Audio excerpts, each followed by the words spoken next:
बसन्तपुर यस्तो राम्रो के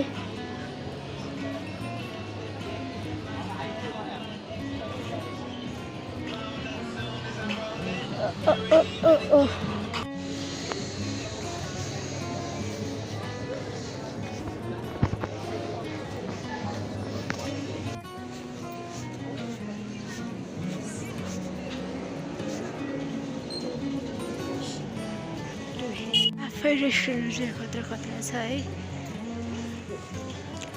मनी एक्सचेन्ज बसन्तपुर दरबार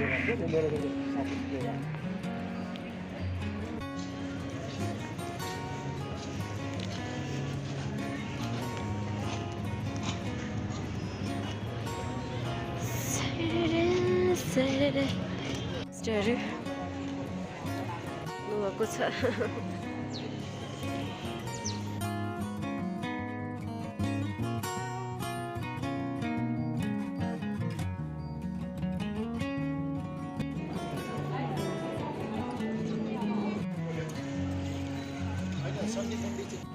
सिभिल महल एभ्रिवान ह्याप्पी छठ पर्व र सबैजनाले छठ पर्व मनाउनु भयो होला र खुसी हुनुहुन्छ होला। तपाईँहरूलाई आज मैले सिकेको एउटा बेस्ट टिप्स सिकाउँदैछु है।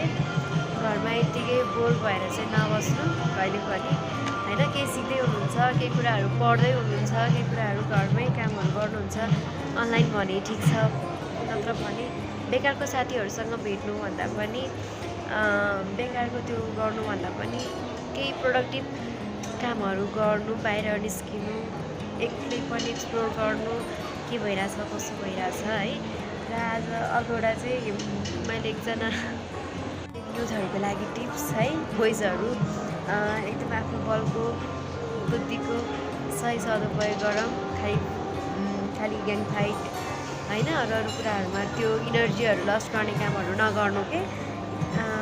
तपाईँको समयमा कतिजनाले के गरिसकेको छ र अरूसँग कम्पिटिसन गर्नुभन्दा पनि आफ्नो हेर्ने हो, आफूलाई फोकस गर्ने हो, तर केही न केही गरेर एकदम ह्याप्पी लाइफ 23-24 वर्षको युथहरूसँग त एकदमै धेरै इनर्जीहरू हुन्छ, हरेक चिज गर्न सक्नुहुन्छ नि त। त्यही भएर त्यो इनर्जीहरू चाहिँ एकदम सही ठाउँमा इम्प्लिमेन्ट होस् र साथीहरूसँग हिँडेर चुरोट त्योहरू तानेर मात्र भन्दा पनि के, किनकि कति कुराहरू त कति तपाईँको त्यो ब्रेनलाई गरिरहेको छ भन्ने कुरा तपाईँलाई थाहा छैन कि है। त्यो कुराहरू चाहिँ एकदम याद गर्नु, आफ्नो फ्यामिलीहरूको कन्डिसन, फ्यामिलीलाई हेर्नु।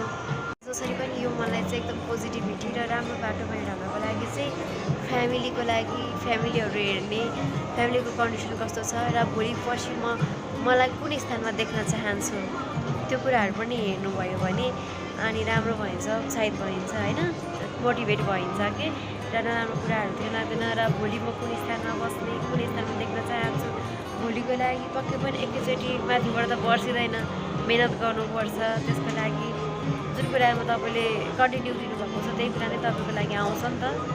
तपाईँलाई र सिभिल महलबाट मोटिभेट गराउँदैछु है।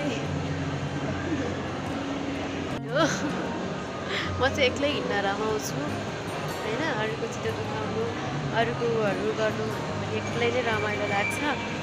समय हुँदा अरूको देखासिखी गरेर अरूले जे लगाउँछ जसरी गर्छ त्यो गर्नुभन्दा पनि म त्यो एकेको बन्छु।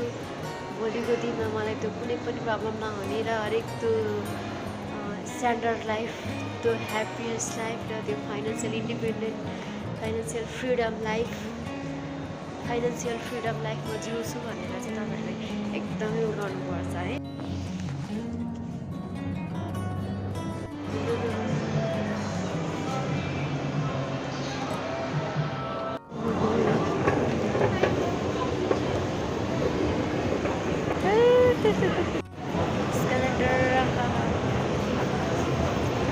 पूर्व चाहिँ एकदम राम्रो पाएको थिएँ।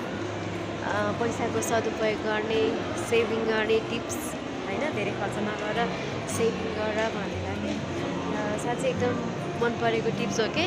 र पैसा कमाउनु ठुलो कुरा होइन, पैसालाई जोगाएर पैसाबाट पैसा कमाउनु ठुलो कुरा हो भनेर सुनेको थिएँ मैले। साँच्चै त्यो कुराले मन छोएको थियो कि है।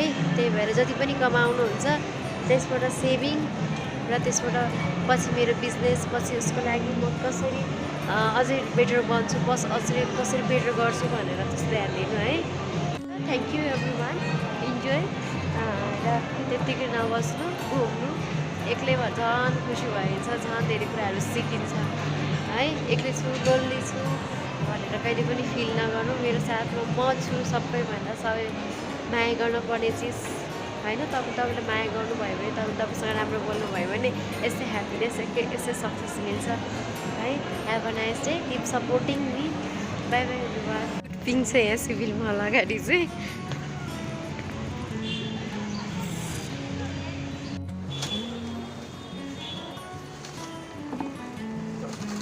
सन्दकपुरको बारा फेभरेट केक पसल जाँदैछु, खुला चाहिँ छ होला है, हेरौँ। लेट्स मेरो लागि प्याक हुँदैन है, छ